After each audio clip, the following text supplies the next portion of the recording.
students, today I'm going to talk about report writing. You know, a researcher is always under the obligation to submit a report within the stipulated period of time after completion of research or a project. The report reveals what has been done, why it was done, how it was done, what results were obtained, and what conclusion and recommendations have been arrived at. The purpose of the research is not well served unless findings are made known to others.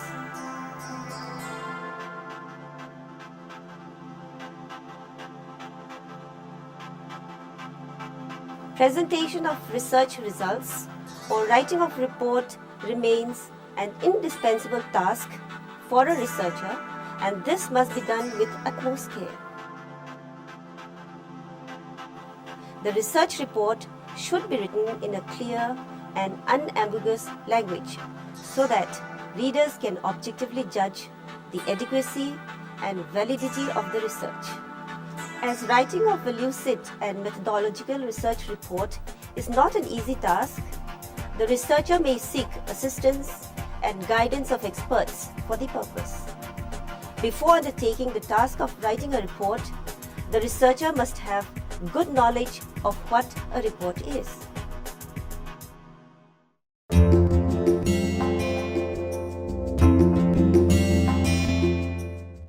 A report is a systematic, well-organized document which defines and analyzes a subject or problem. It may include the record of a sequence of events, interpretation of the significance of events or facts, evaluation of the facts or results of research presented, discussion of the outcomes of a decision or course of action, conclusions and recommendations.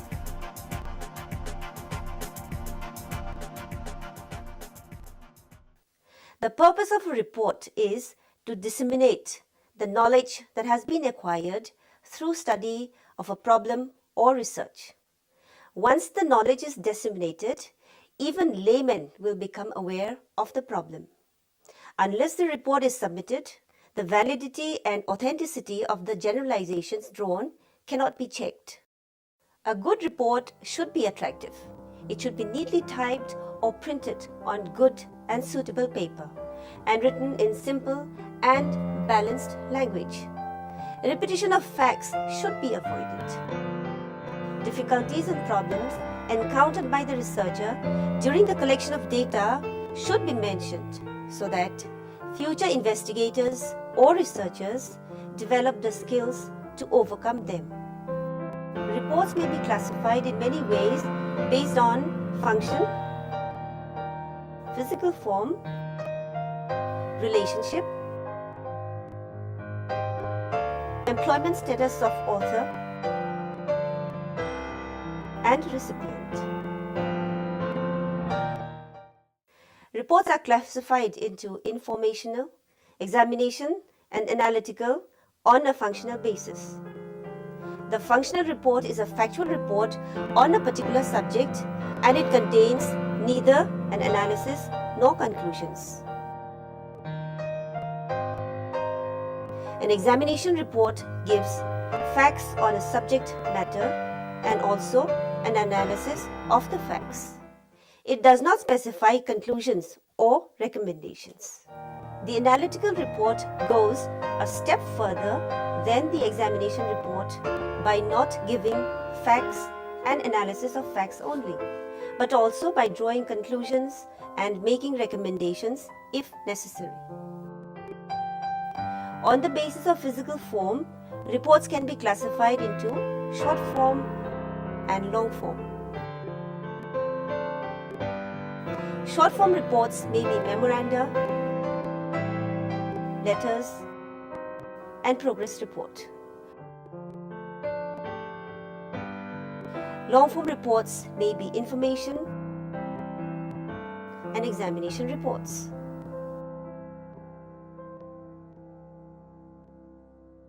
On the basis of the relationship between the reader and the writer, reports can be classified into administrative, professional, and independent. An administrative report is written within an organization, while professional report is submitted by an outside expert to an organization. Independent reports are generally prepared by non-profit research organizations and published for the benefit of the public. On the basis of the employment status of the author, reports can be classified as public and private.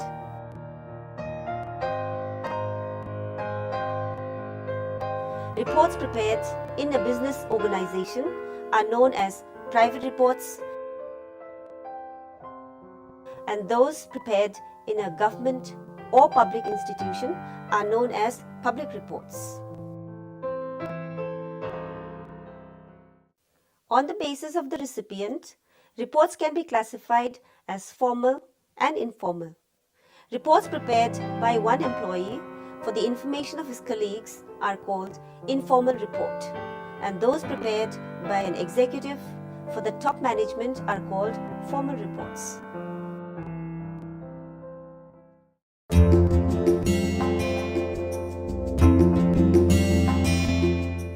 Before starting to write a report, the researcher must analyze the brief carefully. He must fully understand the topic, questions or case, the purpose of the report, and who it is being written for. While researching, planning, and eventually writing, it is important to always bear in mind the purpose of the report. The researcher must also know whether the report is to argue, to inform, to persuade, or to evaluate, what the readers want to see in it and what they will do with it. Outlining is a necessary preliminary step to report writing. It involves the planning needed to prepare a clear report that is logically organized, concise, and easy to read. The outlining stage is a natural progression from the analysis and sorting stage. In the sorting stage, concentration is on what results should be presented in a report. Often, the preliminary outline prepared at the beginning of the program can be used as a starting point for the report outline, but it should be revised and expanded to emphasize the conclusions drawn in the analysis and sorting stage. This expanded outline should show the complete scope of the report, the relation of the various parts of the work discussed, the amount of space to be given to each part, the order of treatment, the places for inclusion of illustrations, and the conclusions. The final outline should show the exact form, wording, and values of the headings to be used in the report. The headings, although brief, must serve as a reliable guide to the included material.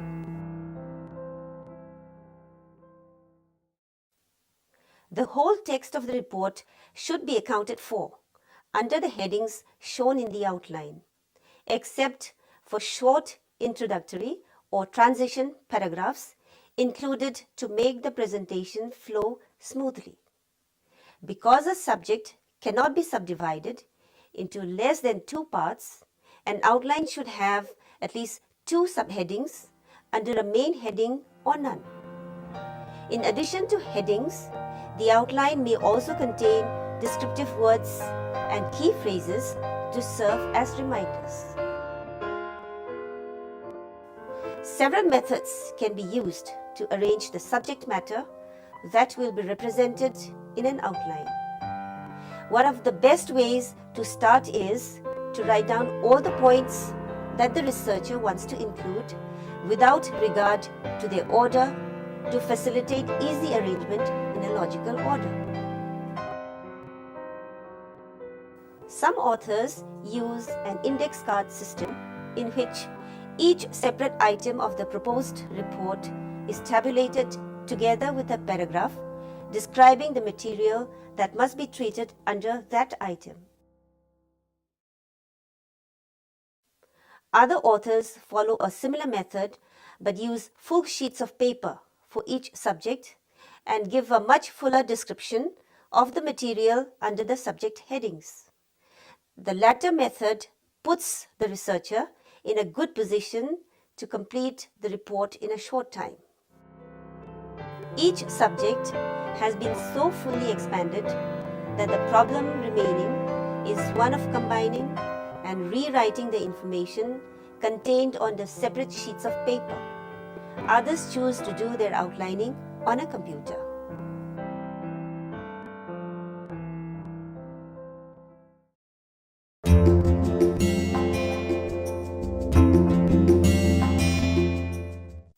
A well-conceived planning facilitates report writing with proper emphasis to different aspects of the study. It is arrangement of ideas in a logical and coherent manner within the framework of the overall structure laid down. While planning a research investigation, the date for report writing is set in advance, and any modifications are viewed in the light of their effects on the report writing time. Writing a research report undoubtedly requires a concerted effort and considerable time, which a researcher must provide right from the beginning of the study.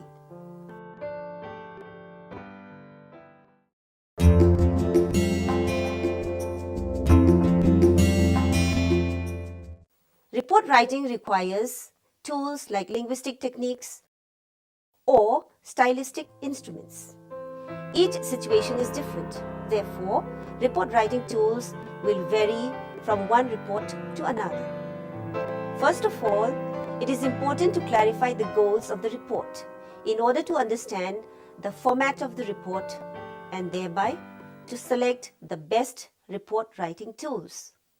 Report writing tools for planning will help the researcher to get things clear about the so-called purpose triangle, that is, topic, objective, and audience. The structure is one of the most significant elements in report writing tools. The next set of report writing tools is a range of methods used for reaching the objective of the report. Different charts, graphs, and diagrams are also considered to be effective report writing tools. Unlike essays, reports are written in sections with headings and subheadings, which are usually numbered. Some possible components of a report in the order in which they would appear are given below. The first is the title page. The title page should normally include the title, the name of the researcher, the name of the institution or organization, and the course or department to which the report is being submitted, date of submission, and, if applicable, the name of the person and/or organization who has commissioned the report.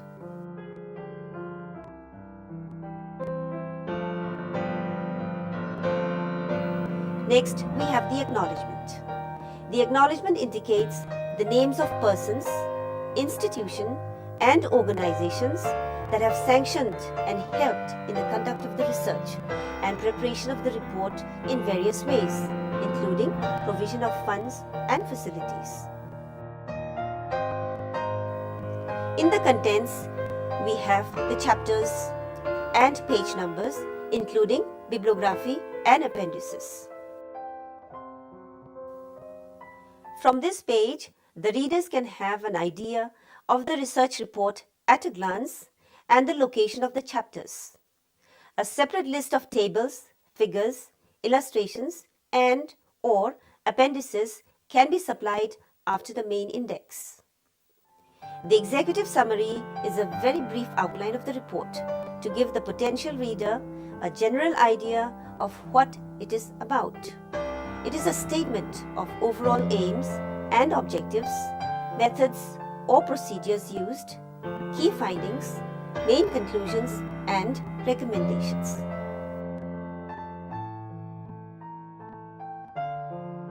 The purpose of introduction is to familiarize the readers with the topic in a comprehensive way.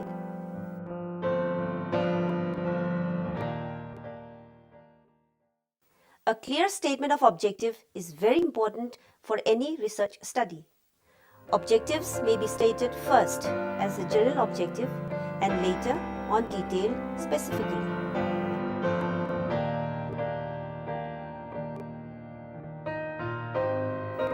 In the chapter on research or project area, general information about the area where the research has been conducted is furnished in brief.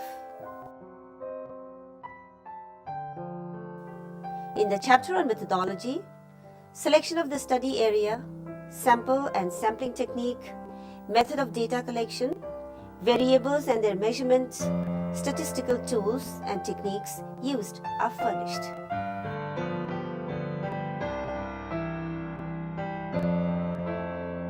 The purpose of the chapter on results and discussion is to provide sufficient information so as to arrive at valid conclusions and recommendations.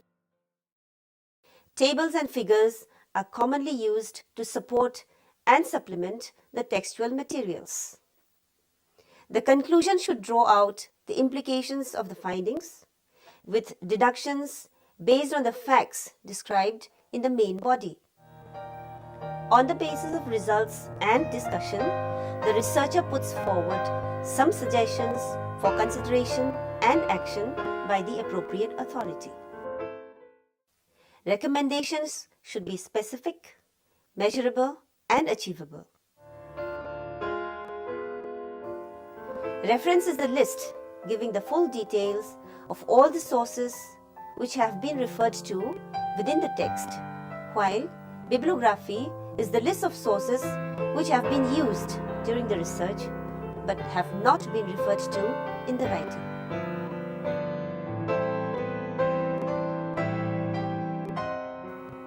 The essential supporting materials about the study of which cannot be given in the text are presented at the end as appendix so that the text retains its sharpness.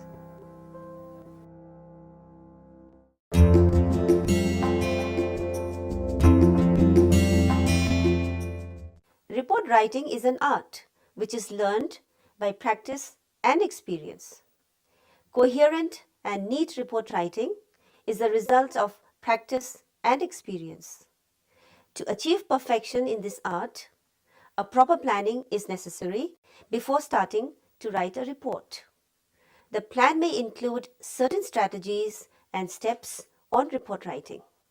The basic rules of report writing should be observed. Collecting information and organizing the data into logical sequence of facts is an important part of the report writing process. Plagiarism is unacceptable. If these things are kept in mind by a researcher, report writing will not be a tedious task and everything will fall into their proper places.